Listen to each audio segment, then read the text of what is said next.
Uma das profecias mais assustadoras da Bíblia Sagrada é a que fala sobre um anjo da morte chamado Abaddon. Você já ouviu falar desse anjo? Não sei se você sabe, mas o livro de Apocalipse é um dos livros mais misteriosos da Bíblia inteira. Ele fala sobre várias coisas e uma das mais importantes é como o mundo vai acabar. E de forma resumida, antes de Jesus voltar, vai acontecer uma coisa aqui na Terra chamada a Grande Tribulação. Grande Tribulação, basicamente, vai ser um momento de muita dor e sofrimento aqui na Terra. Se a volta de Jesus é o nascimento de um bebê, a Grande Tribulação é como se fosse o sofrimento que a mãe tem para parir o filho. E a Grande Tribulação, basicamente, ela é dividida em 3 momentos. E cada momento desse representa um castigo e um juízo que Deus vai aplicar sobre essa terra. Deixa eu explicar para você. O primeiro momento é chamado de 7 selos. E basicamente, esse momento consiste em o próprio Jesus abrir cada selo. E cada selo que Jesus abre representa juízos e castigos que Deus dá sobre essa terra. Depois disso, vem as tão famosas 7 trombetas do Apocalipse. E por último, tem os 7 cálices da ira de Deus, que o próprio Deus vai jogar sobre essa terra. A Grande Tribulação vai ser realmente um momento muito difícil. No capítulo 9 do livro de Apocalipse, existe uma profecia bem interessante sobre o que vai acontecer na 5ª trombeta do Apocalipse. Presta atenção. Para mim, inclusive, essa é uma das profecias mais assustadoras da Bíblia inteira. Deixa eu te explicar. Depois, o 5º anjo tocou a sua trombeta e eu vi uma estrela que tinha caído do céu na terra. E ela recebeu a chave do abismo. A estrela abriu o poço do abismo e dele saiu fumaça, como se fosse uma grande fornalha. E o sol e o ar escureceram com a fumaça que saía do abismo. De dentro da fumaça saíam gafanhotos que desceram sobre a terra e receberam o mesmo poder que os escorpiões têm. Agora olha isso aqui. Foi dito aos gafanhotos que não fizessem estragos na erva, nem nas árvores, nem em qualquer outra planta. Somente podiam ferir as pessoas que não tivessem a marca do sinete de Deus na Os gafanhotos não tiveram permissão para matar essas pessoas. Eles podiam apenas torturá-las durante 5 meses. A dor que causavam nessa tortura era como a dor de uma picada de um escorpião. Agora olha o versículo mais assustador da Bíblia inteira. Naqueles 5 meses, as pessoas procurarão a morte, mas não a encontrarão. Vão querer morrer, mas a morte fugirá deles. Beleza, vamos lá. Então, de forma bem resumida, a 5ª trombeta fala sobre uma estrela que vai cair nessa terra e vai liberar do abismo. Abismo, se você não sabe, é um lugar espiritual que existe na terra, que eu não tenho tempo de explicar agora, depois eu explico pra você. Quando essa estrela cair na terra, ela vai liberar desse lugar chamado abismo criaturas bizarras que têm como principal objetivo torturar e machucar as pessoas que estiverem com a marca da besta na mão e na testa. Beleza, e quem que é o anjo Abaddon, que eu falei no começo do vídeo? Versículo 11 do livro de Apocalipse conta pra gente. Versículo 11, eles tinham um rei que os governava, que era o anjo que tomava conta do abismo. Seu nome em hebraico é Abaddon. Abaddon, então, é o anjo que governa o abismo. E a Bíblia fala que esse ser espiritual também pode se chamar de destruição, ou o destruidor. Presta atenção nisso aqui. Tá, então minha pergunta pra esse vídeo é bem simples. Quem é esse Abaddon? E que lugar é esse chamado abismo? Vem comigo, vamos lá, tá preparado? Eu já expliquei pra vocês como que a Bíblia descreve e explica pra gente o surgimento de várias religiões não cristãs. Basicamente, quando Lúcifer foi expulso dos céus com seus demônios, ele foi jogado aqui na Terra e quando ele caiu aqui na Terra, ele começou a criar religiões, crenças e ideologias contrárias a Deus, com um único objetivo: absorver e receber toda a adoração que só Deus pode ter. Veja, muitos demônios não têm como principal objetivo destruir a Deus. Até porque até eles sabem que isso é impossível. Uma prova disso, por exemplo, são as inúmeras passagens que Jesus se encontra com os demônios na Bíblia. Quando os demônios, por exemplo, se encontram com Jesus, eles não tentam matar Jesus com uma faca, não. Pelo contrário, inclusive. Algumas vezes alguns demônios até se ajoelham diante do Cristo, pedem misericórdia, fazem pedidos a ele. Você duvida? Em Marcos capítulo 5, por exemplo, Jesus se encontra com um cara endemoniado por uma legião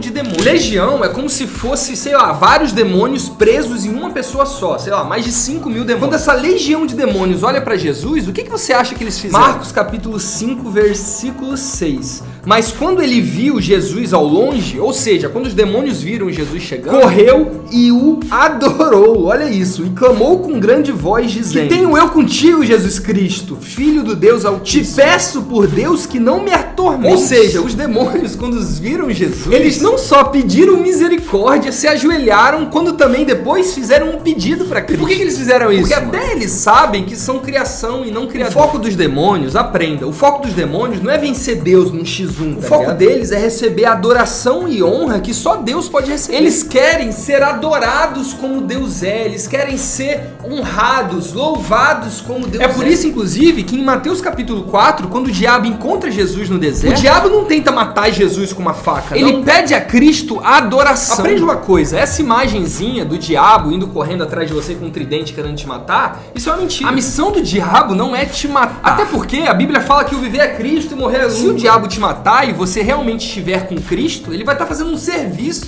pra sua vida. Tipo assim, você pode até agradecer pro diabo. Ah, valeu, tô no céu agora, no paraíso por causa de você. O diabo, ele não quer te ver morto, ele quer te ver de joelhos pra ele. Entenderam isso, né? Agora vem comigo. De todas as religiões que existem, uma que mais parece que foi criada por demônios se chama hinduísmo. Você conhece a religião? Esse vídeo vai cair, certeza. Certeza que vai cair. Se tu tá vendo esse vídeo, já salva ele, já baixa ele aqui, porque ele vai cair, certeza, por intolerância religiosa. É um absurdo, pô. É um absurdo. Eu não posso falar o que tá na Bíblia, que é absurdo. Aprende um negócio. Se eu falar que a sua religião é criada por demônios, tipo assim, isso não é ofensa pra você, não. Você não é cristão, pô. Você não é cristão. Se um macumbeiro, um cara do Islã, ou um cara de outra religião falar que Jesus é um demônio, eu tô nem aí, pô. Eu não acredito na tua religião. Você crê no que você quiser, eu tô nem aí. Agora eu não posso falar, eu tenho que ficar quieto. Tem que ficar quieto. Eu falar essas coisas que eu tô falando aqui não é intolerância religiosa, é liberdade religiosa. Pelo contrário. Alguma crença espiritual precisa estar certa. E pra uma tá certa, a outra tá errada. Se todos os caminhos te levam pra Deus, nenhum caminho te leva também. Tá ligado? Faz sentido? Vamos lá.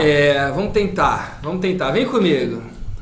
Vamos lá. Hinduísmo. Se tem uma religião que eu acho que foi criada por demônios, é hindu. Primeiro pela quantidade de deuses. No hinduísmo são mais de 33 milhões de entidades que te levam pra Deus. 33 milhões. Isso é uma loucura. Inclusive, os hindus acreditam também em Jesus. E acreditam, inclusive, que ele é um dos caminhos pra você ir até Deus. E isso é interessante, porque parece que os hindus, eles não querem atacar Jesus. Inclusive, várias religiões são assim. Se você vê, por exemplo, no candomblé, eles também não querem atacar Jesus, eles só querem que você também adore outra coisa. Enfim. Curioso, isso é curioso. Outra curiosidade no hindu é suas entidades. Os deuses, as entidades hindus são muito estranhas. É verdade. Por que estranhos? Porque muitos deles se parecem meio que numa mistura de animais com seres humanos. Uma vibe meio deuses do Egito, tá ligado? A Bíblia fala em Gênesis capítulo 5 que antes de Deus enviar o dilúvio para destruir tudo aqui na Terra, a iniquidade do planeta Terra estava tão grande que chegou ao ponto das filhas dos homens, dos seres humanos, começarem a ter relações sexuais com os anjos, os seres espirituais. Isso tá na Bíblia, tá? Em Gênesis capítulo 6, não é capítulo 5 não. Isso inclusive era algo abominável para Deus e a Bíblia deixa clara que isso foi o estopim. Isso foi um dos principais motivos de Deus ter enviado o dilúvio. Os seres que foram gerados através dessa relação impura entre seres espirituais e seres humanos se chamavam Néfilins. A Bíblia fala muito pouco desses Néfilins. A única coisa que ela fala é que alguns deles eram gigantes. Porém, tem um livro apócrifo que não tá na Bíblia, chamado Livro de Enoque. Eu tenho ele aqui. Todo vídeo agora eu tô falando desse livro. É porque eu tô lendo ele. Vai parar. O livro de Enoque, ele fala uma coisa interessante sobre os Néfilins. Mas só pra deixar claro, o livro de Enoque não tá na Bíblia, tá? Então tudo isso aqui pode ser teoria ou pode... O livro de Enoque, ele fala que os Néfilins não só eram gigantes, mas eles também eram criaturas geneticamente modificadas. Ou seja, os demônios e seres espirituais que foram jogados nessa terra, na tentativa de ser igual a Deus, começaram a se relacionar sexualmente com as filhas dos homens. E também começaram a criar modificações genéticas na natureza. Por exemplo, começaram a misturar seres humanos com peixes, cavalo com ser humano, animais com anjos. Essa mistura genética irritou ao Criador, até porque a criação dele é perfeita. E esse foi um dos motivos, inclusive, que o livro de Enoque fala que Deus enviou o dilúvio. Presta atenção aqui, ó. Isso é uma teoria, tá? Mas eu gosto muito dessa teoria porque ela explicaria muitas coisas. Ela explicaria, por exemplo, várias histórias e contos que estão no nosso imaginário coletivo. Como, por exemplo, sereias, minotauros, unicórnios. Várias civilizações, por exemplo, têm vários folclores com seres que são bem parecidos. O livro de Enoque fala que esses seres não são só contos e folclores de cada cultura. O livro de Enoque fala que esses seres realmente existiram e assim como Néfilins, eles foram criações desses anjos caídos. Essas aberrações foram criadas por esses anjos e jogadas aqui na Terra. Então, tipo assim, Néfilins seria um ser transhumano que foi criado através dessa relação sexual impura. E é interessante que a religião hindu tem bastante desse transhumanismo, dessa mistura de animais com seres humanos. Por exemplo, Ganesh, que é essa entidade que tá aparecendo, ele parece ser uma mistura entre elefante e seres humanos. Isso tem bastante também na religião egípcia. Mas beleza, por que eu tô falando disso tudo? Tá complicado esse vídeo? Tem uma teoria da conspiração muito maluca sobre uma associação científica chamada CERN.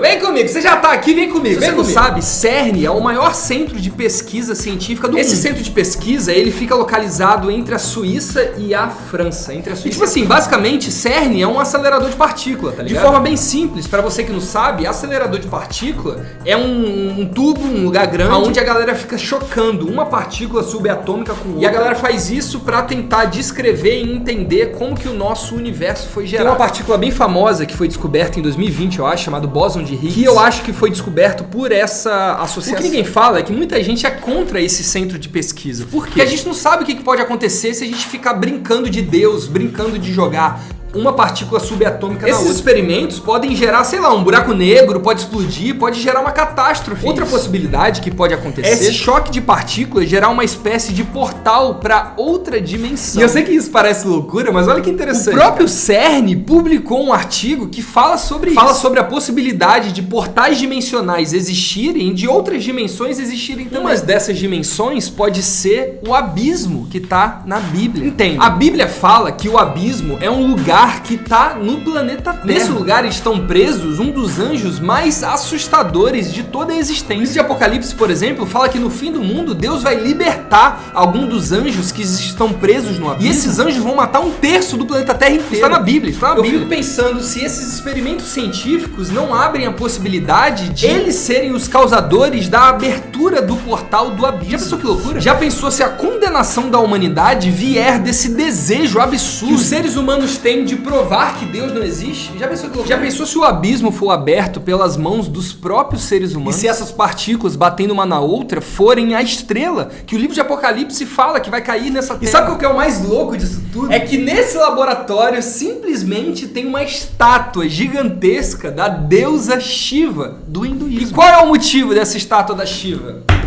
Não sei. O que eu sei é que a Shiva é uma das deusas mais famosas do hinduísmo. E seria muito coincidência se ela tivesse alguma relação com alguma profecia ou alguma história bíblica, né? Imagina. Mas infelizmente ela não tem, né? Eu acho que não tem. Será que tem? Na real eu nem procurei. Mas não deve ter. A Shiva tem alguma relação com alguma profecia bíblica? Não faz sentido nenhum, né? Não faz sentido. Deixa eu procurar no chat GPT. Ei, chat GPT, você tá aí? Opa, tô aqui. Fala comigo. Você conhece sobre o hinduísmo? Conheço sim. O que você quer saber? Você sabe o que significa essa estátua aqui que eu vou te mandar no chat? Manda aí, que eu te ajudo a entender. Essa estátua é de Shiva, uma divindade do hinduísmo. Tá, então me fala mais um pouco dela. O que essa Shiva faz no hinduísmo? Me explica. Claro, Shiva é uma das principais divindades do hinduísmo, conhecido como destruidor, mas não no sentido negativo. Ele simboliza o fim de ciclos e a transformação. Isso aí.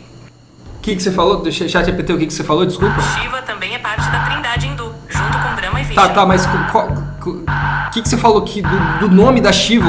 Qual que é o nome? Como assim? Qual que é o nome? Shiva é conhecido como destruidor, a trindade hindu, também chamada de Trimurti. Destruidor? Sim, Shiva é conhecido como destruidor no hinduísmo. Chat GPT. Oi, pode falar. O que significa destruidor em hebraico? Mesmo? Abaddon.